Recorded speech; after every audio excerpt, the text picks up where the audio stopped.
अस्सलाम वालेकुम। आप देख रहे हैं मुबश्शिर लुकमान चैनल। बहुत ही इंपॉर्टेंट आज का ये वीलॉग है और मेरी आपसे रिक्वेस्ट है कि इसको पूरा देखिएगा ताकि आपको काफी चीजें समझ आएंगी, आपकी काफी कुड़कियां जो हैं वो खुल जाएंगी माइंड की।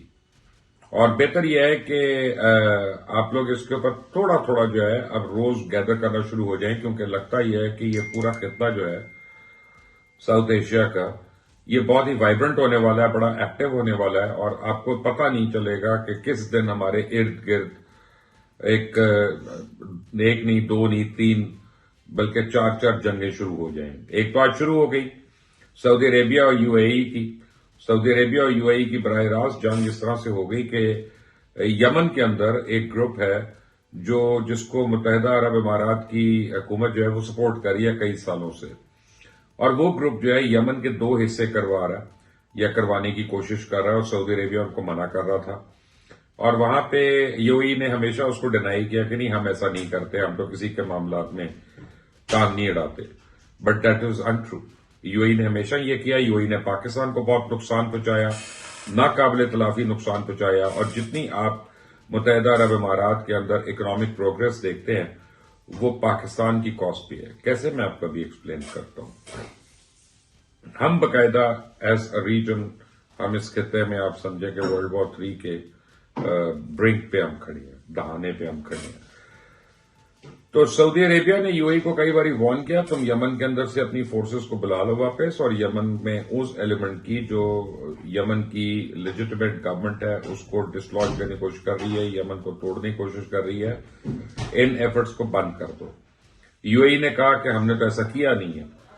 तो अब यूएई ने क्या किया कि सऊदी अरेबिया ने क्या किया कि सऊदी अरेबिया ने डिटेक्ट किया यूएई के शिप्स आ रहे थे और मालबरदार जहाज आ रहे थे जो न सिर्फ उनके फौजी लेके आ रहे थे बल्कि असला लेके आ रहे थे और बहुत ज्यादा एमुनेशन वगैरह जो है वो लेके आ रहे थे वहां पे उनको रेबल्स को देने के लिए, ताकि वो यमन की हुकूमत के अगेंस्ट वहां पे वो जंग में उनमें तेजी आ जाए।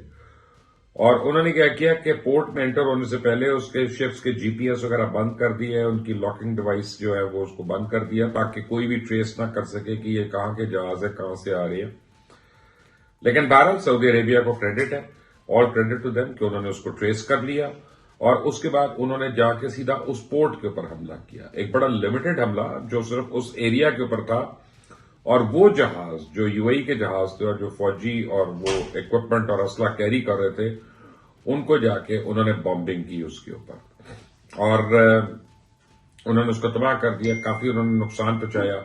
और उन्होंने 24 घंटे का एक रिटन अल्टीमेटम दिया। फॉरेन ऑफिस जो था सऊदी अरेबिया का उसने कहा कि हम अपने बरादर मुल्क को, उन्होंने लैंग्वेज अपनी बिल्कुल यही रखी, उन्होंने कहा हम अपने बरादर मुल्क को तंबीह कर रहे हैं, वार्न कर रहे हैं कि वो यहां से 24 घंटे के अंदर अंदर इनखला कर ले, अपने फौजी निकाल ले, यहां पे पैसे देना बंद कर दे, एमुनेशन देना बंद कर दे, आर्म्स एंड इक्विपमेंट देना बंद कर दे। अभी मैं जब रिकॉर्ड करने लगा था इससे आप समझें 1 घंटा पहले यूएई की तरफ से एक बयान आया और यूएई ने कहा कि हम वॉलंटरली अपने ट्रुप्स को विड्रॉ कर रहे हैं, हम वॉलंटरली वहां से अपने ट्रुप्स को वापस बुला रहे हैं। इसका मतलब है कि बिलाखिर यूएई ने आज मान लिया कि उसने ना सिर्फ असला दिया वहां पे, ना सिर्फ उनकी माली इमदाद की, बल्कि अपनी फौजी कमक जो है वो भी वहां पे भिजवा दी यमन के अंदर। और यूं यूएई एक लेजिटिमेट मुल्क के अंदर खाना जंगी कराने का मुतरादिफ हो गया। तो यूएई का ये जो अब दोगलापन है ये तो सारों ने देख लिया, पूरी दुनिया ने देख लिया। बीच में यूएई जो है वो भाग भाग के पाकिस्तान उसके सदर बदर आ रही है। और बात बड़ी सिंपल है, वो चाहते हैं कि अगर सऊदी अरेबिया से उनकी फुल फ्लेज लड़ाई हो तो पाकिस्तान सऊदिया की मदद में ना खड़ा हो। तो पाकिस्तान का मौकफ इसमें बिल्कुल क्लियर है और मुझे किसी से पूछने की जरूरत नहीं है। मैं आपको क्वेश्चनेबल मैं आपको मौकफ दे रहा हूं कि we stand with Saudi Arabia, end of story. And we are with Saudi Arabia come what may, and we will use every and any force at our disposal to protect the sovereign interest of Kingdom of Saudi Arabia, period. इसमें कोई दो राय नहीं है। और UAE को ये समझ आ गया, उसको बता दिया गया है, उसको बता दिया गया है कि तुम बंदे के पुत्र बनो और तुम यहां से निकल जाओ। और तुमने पाकिस्तान में भी जो इतने साल बहुत गंद किया वो भी था। अब यूएई ने पाकिस्तान में क्या किया मैं आपको बताऊं, ये तारीख बड़ी पुरानी है। 1984 में बनी एमक्यूएम, महाजर कौमी मूवमेंट, और एमक्यूएम एक छोटी सी तंजीम थी, चल रही थी। लेकिन 1997 में दुनिया के अंदर एक बहुत बड़ी चेंज आ रही थी। वो चेंज थी कि हांगकांग जो था वो ब्रिटिश कंट्रोल से निकलकर चाइनीज कंट्रोल में आ रहा था, और जितने वहां पे बिजनेस हाउसेस थे, बिजनेस एम्पायर्स थी, वो सारे अपना पैसा शिफ्ट करना चाह रहे थे। उन्होंने जब रेकी की सारों ने, तो उनको कराची का पोर्ट जो है वो बड़ा आइडियल पोर्ट लगा कि हॉट वाटर के ऊपर है, क्रॉस रोड्स है, कम्युनिकेशन लाइंस है समुद्र के साथ, बहुत ही आइडियल जगह है, पूरा शहर साथ है कराची, और उसके साथ पूरा मुल्क है आगे पाकिस्तान। तो उनको ये बड़ी आइडियल अपॉर्चुनिटी लगी कि सारी इन्वेस्टमेंट पाकिस्तान लेके आए। तो 1997 में आप देखें कि बन गई एमक्यूएम, मुत्तहिदा कौमी मूवमेंट, और ये सारी फंड आया था यूएई से उस वक्त, और फौरन ही पाकिस्तान के अंदर, खासतौर कराची के अंदर, हैदराबाद के अंदर बोरी बंद लाशें शुरू हो गई, अगवा बराए तावान की वारदातें, भत्ता, गैंग वॉर, ये जो सेक्टर कमांडर्स हैं उनकी बदमाशियां, ये वो खुलकर और जो है वो शुरू हो गई वहां पे। वो क्यों कि इन्वेस्टर डर जाए, और वो इन्वेस्टर डर गया, और साथ ही इन्होंने वहां पे लॉबिंग की। तो जितनी इन्वेस्टमेंट वो कराची में आनी थी वो सारी की सारी चली गई मुत्तहिदा अरब इमारात, और खासतौर दुबई पे। और दुबई, अगर आप 1996 का दुबई देखें, उसकी तस्वीरें उठा के, और यानी आज का दुबई देखें, तो आपको जमीन आसमान का फर्क नजर आता है। और वो फर्क सिर्फ इसलिए है कि कराची में कुर्बानियां दी, कराची के लोग शहीद हुए, कराची के लोग मारे गए, all because it was funded by our brother country. उसके बाद वो यहां तक खामोश नहीं हुआ, क्योंकि यूएई हमेशा से ट्रेडिशनली इंडिया का एक साथी रहा है, और इंडिया को उन्होंने सपोर्ट किया। इंडियन इंटरेस्ट बढ़ा है यूएई के अंदर, यूएई के इंटरेस्ट बढ़े हैं इंडिया के अंदर, यहां तक कि बाबरी मस्जिद शहीद होती है हिंदुस्तान में, तो यूएई उससे बड़ा मंदिर जो है, हिंदुओं का मंदिर जो है, वो वहां पे बना लेता है। वहां पे कोई चर्च मस्मार्क होता है, तो यूएई जो है नरेंद्र मोदी को सुपर वीआईपी ट्रीटमेंट देता है, और वहां पे लाके कहता है ये हमारे भाई हैं, और व्हाटएवर। तो सो मच सो आप समझ लें कि उनका अपना इंटरेस्ट क्या है और मुसलमानों का इंटरेस्ट क्या है, उन्होंने उसको देखा वहां पे। यहां तक नहीं खत्म होता, पाकिस्तान में भी जो पीटीसीएल की एक्विजिशन थी, आज तक उन्होंने पीटीसीएल के पैसे पूरे नहीं दिए, और पीटीसीएल ने बड़ा गंद किया। पीटीसीएल ने कोई डेवलपमेंट नहीं की, कोई इंप्रूवमेंट नहीं की, कहीं और वो नहीं लेके गए। आप एतसलात को देख लें जो यूएई में कर रहा है, या ड्यू को देख लें, और पीटीसीएल पाकिस्तान में देख लें, आप इनका मुवाजना कर लें, तो आपको जमीन आसमान का फर्क नजर आएगा। एक तो उन्होंने आज तक पूरी अपना जो पेमेंट है वो नहीं की, लेकिन असल में यूएई को 2 लाइसेंसेस चाहिए थे, क्योंकि एक इंटरनेशनल लॉ है कि जब आपका 2 टेलीकॉम लाइसेंस होते हैं तो फिर आप दीगर इंटरनेशनल कंपनीज को जाके चला सकते हैं। सो पीटीसीएल लेने के बाद एक एतसलात उनके पास लाइसेंस था, और खुद ही उनकी गवर्नमेंट ने एक ड्यू भी बना लिया, कहने को वो इंडिपेंडेंट है लेकिन एक्चुअली वो उन्हीं के अंडर है। तो 2 लाइसेंस एतसलात के पास और हो गए, और वो जाके उन्होंने तकरीबन 100, 150, 125 बिलियन डॉलर की जो है प्रॉफिट जो है वो कमा लिया दीगर कंपनियों को टेक ओवर करके। लेकिन पाकिस्तान को देते वक्त तो बड़े आराम से कहते हैं $2 बिलियन दे रहे हैं, कर्जा दे रहे हैं, और रिवॉल्विंग क्रेडिट है, हमारे ऊपर एहसान है, हमें शिकार करने दो, हमें गैर कानूनी शिकार करने दो, हमें तिलोर मारने दो, हमारी अय्याशों को ना रोकना, हमारी जितनी वहां पे खपखानी है इनके उसको नहीं रोकना। बहरहाल ये हो गया। अब दूसरी चीज है, आज यूएस ने वार्न कर दिया ईरान को। ये नेतन्याहू के कहने की वजह से किया। नेतन्याहू का कहना है कि ईरान जो है बैलिस्टिक मिसाइल्स बना रहा है, वो बैक वक्त इसराइल और अमेरिका के लिए थ्रेट है, जबकि हमें पता है ऐसा नहीं है। देखें, कुछ अर्सा पहले इसराइल ने, चंद महीने पहले की बात है, ईरान के सदर को शहीद कर दिया। उनके 12 उनके टॉप जनरल्स जो थे उनको शहीद कर दिया। उसके बाद हुसैनी को शहीद कर दिया। उनके बाद उनके जो एटॉमिक रिएक्टर के साइंटिस्ट थे टॉप के 2-3, उनको शहीद कर दिया पकड़ के। तो ईरान ने उनको फौरी तौर पर रिप्लेस तो कर लिया, लेकिन ये रिप्लेसमेंट जो है ये वो वाली डेप्थ तो नहीं है जो ओरिजिनल लोग थे वहां पे, क्योंकि लोगों को बनने में भी टाइम लगता है, साल लगते हैं। तो वो ठीक है, बड़े बाहिम्मत है, उन्होंने एक दिन के अंदर रिप्लेसमेंट्स ले ली, لیکن کیا ان ریپلیسمنٹس کی کیپیبلٹی وہی ہے جو ان کے پریڈیسیسرز کی تھی؟ تو نہیں، ایسا نہیں ہے. تو ایران جو ہے وہ ابھی تک بڑا سیریسلی جو ہے اس بائٹ کے اندر ہے، اور ایران میں اتنی سخت نہیں ہے کہ وہ ابھی ان کا مقابلہ کرے، اور اس کا ایٹامک تو بالکل ہی فارغ ہوا ہوا ہے. اب میزائل کا بہانہ کر کے اگر ایران پہ کرنا ہے تو اس کا فال آؤٹ یہ ہو رہا ہے کہ ایران میں آلریڈی آج کرنسی بالکل گر گئی ہے، اور لوگوں کا اعتبار ختم ہو گیا ہے. مارکیٹس میں سامان ہے، لوگ خریدار کوئی نہیں ہے، لوگ پاس کام نہیں ہے، کاروبار نہیں ہے، اور مظاہرے شروع ہو گئے ہیں پورے ملک میں. اور یہی اسرائیل کی خواہش ہے کہ کسی طرح مظاہرے شروع ہوں. یہ انہوں نے پہلے بھی کوشش کر لی تھی، اور رجیم چینج ہو جائے. یورپ کو بڑے مسئلے ہو رہے ہیں، کیونکہ یورپ کو اب دیکھیں، پیوٹن جو تھے وہ مینٹلی تیار تھے. انہوں نے ڈونلڈ ٹرمپ کو وعدہ کر لیا تھا کہ ہم پیس کی طرف بڑھ رہے ہیں. زیلنسکی جو ہیں وہ وائٹ ہاؤس کے اندر تھے، اور جب وہ وائٹ ہاؤس میں نیگوسیشن کر رہے تھے تو 90 کے قریب ڈرونز نے پیوٹن کے پیلس کے اوپر حملہ کر دیا، یوکرین کے، اور میزائلز اٹیک بھی کیے انہوں نے. ٹارگٹ ان کا ولادیمیر پیوٹن رشیا کے صدر تھے کہ کسی طرح ان کو قتل کرنا ہے یہاں پہ. اس کے اوپر تو پیوٹن آپ کو پتا ہے تو وہ بھی روسی ساخت کا تو اس کا مائنڈ پھر گیا. اس نے ڈونلڈ ٹرمپ کو کال کی، اور ڈونلڈ ٹرمپ بھی سب پکڑ کے بیٹھ گئے کہ یہ کیا ہو گیا. بہرحال اب زیلنسکی کہتا ہے ہم نے نہیں کیا. بھئی تم نے نہیں کیا تو کس نے کیا؟ بتاؤ ذرا. برما سے کوئی کیا، کوئی تھائی لینڈ سے گیا وہاں پہ اپنا یہ اٹیکس کرنے؟ تمہاری لڑائی چل رہی ہے، تمہارے ڈرونز ہیں، تمہارے میزائلز ہیں جو تم نے ان کے فائر کیے. بلکہ ٹرمپ نے تو یہ کہا شکر ہے ہم نے ان کو پیٹریٹ میزائلز دے دیے، ورنہ یہ بھی وہ بھی تک فارغ پورے کر چکے ہوتے فائر کر کے.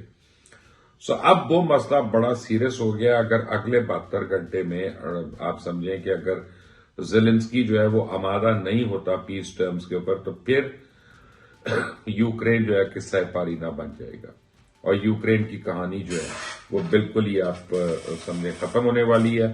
ادھر اسرائیل نے ایک گیم کیا، اس نے صومالی لینڈ کو ایکسپٹ کر لیا. صومالی لینڈ صومالیہ کے اندر سے ایک نیا پیس بنا کے انہوں نے کہا کہ یہ ملک ہے، اور اسرائیل پہلا ملک ہو گیا جس نے اس کو ایکسپٹ کر لیا، کیونکہ وہ جبوتی کے دہانے پہ ہے، جبوتی کے ساتھ ہے، اور وہ اس کوریڈور کے اوپر ہے 70 میل کا جو یمن کے اور جبوتی کے بیچ میں ہے، اور صومالی لینڈ کے جہاں سے سعودی عربیہ کا پورا آئل شپس جو ہے وہ گزر کے جاتے ہیں. اگر آپ نقشے پہ دیکھیں اس کو، تو اگر وہاں پہ وہ بیٹھتے ہیں تو پھر اس کے بعد سعودی عربیہ ان کی مرضی کے بغیر اپنے تیل کی ترسیل نہیں کر سکتا. اگر ان سے ان بن ہوتی ہے تو پھر وہ ان کے لیے پاسبل نہیں ہے آئل بیچنا. تو بیسیکلی سعودیہ کو سبجوگیٹ کرنا ہے کہ کسی طرح سعودی عربیہ جو ہے وہ اسرائیل کو تسلیم کر لے، ابراہیمک اکارڈ کا حصہ بن جائے، تاکہ ان کی جو ایک گریٹر اسرائیل کی خواہش ہے بڑے عرصے کی وہ کسی طرح پوری ہو. لیکن مین وائل اب انڈیا جو ہے، انڈیا کے ساتھ بڑے برے حالات ہو گئے. پہلے بھوٹان اس سے دور ہو گیا، پھر سری لنکا اس سے دور ہو گیا، پھر اس سے کیا کہتے ہیں مالدیوز اس سے دور ہو گیا. حالانکہ ابھی وزیر اعظم نریندر مودی وہاں گئے تھے، لیکن مالدیوز ان سے خوش نہیں ہے. اب پاکستان سے تو ہے ہی لڑائی، چائنا سے ان کی ان بن ہے. بڑی انہوں نے کوشش کی ڈرامے بازی کی، لیکن ان بن ہے. اور اب جو ہے بنگلہ دیش ان کے بڑے سیریس اختلافات شروع ہو گئے ہیں.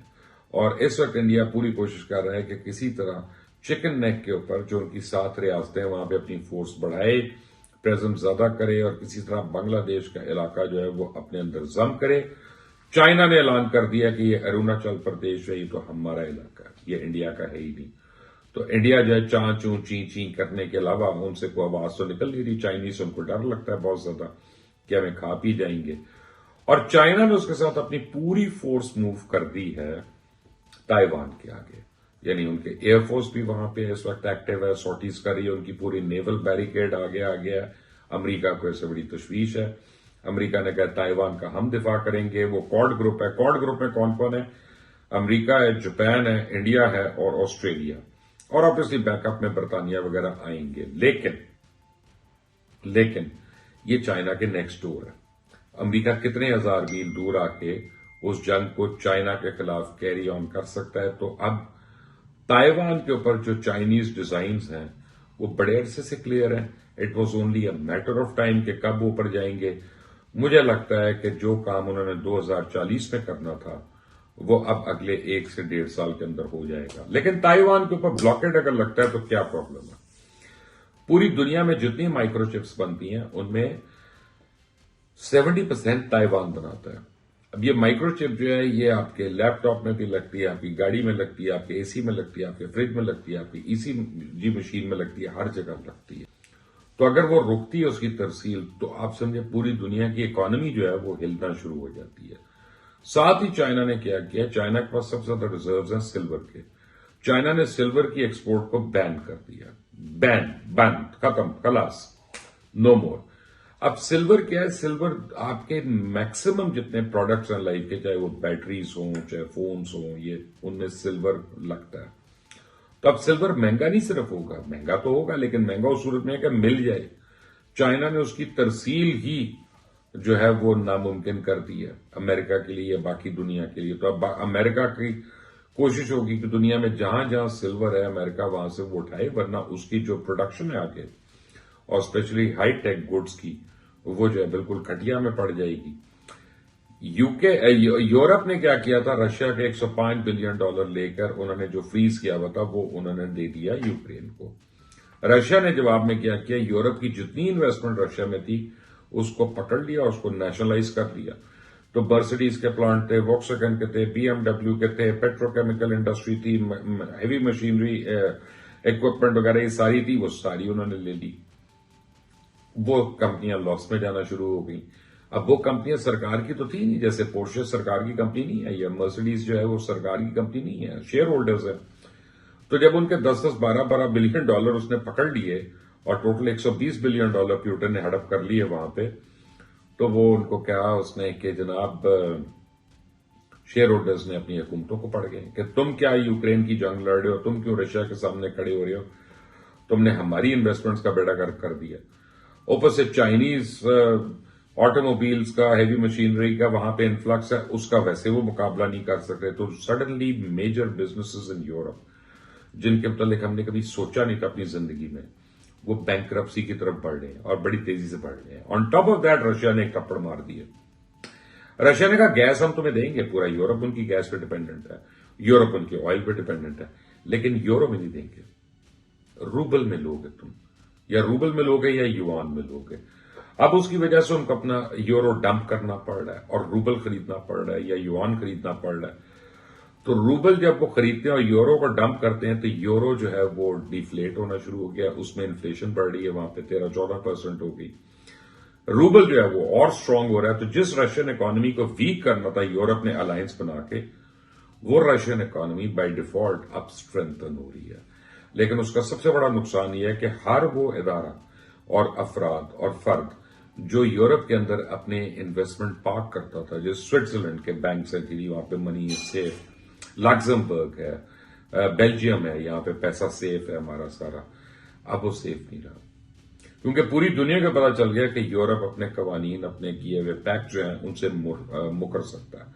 اگر آج رشیا کا پہلے اماؤنٹ فریز کیا اور اس کے بعد انہوں نے یوکرین کو دے دیا جسے کوئی لیگل اتھارٹی نہیں تھی ان کی، تو کل کو ہمارا پیسہ بھی دے دیں گے، یہ ضبط کریں گے اور دے دیں گے. تو لوگوں نے وہاں سے اپنی انویسٹمنٹس نکالنی شروع کر دی ہیں. وہ انویسٹمنٹس جا رہی ہیں افریقہ میں، ان ایریاز میں جو چائنیز کنٹرول میں ہے. تو کیپٹل فلائٹ جو ہے ویسٹ سے بہت زیادہ شروع ہو گئی ہے.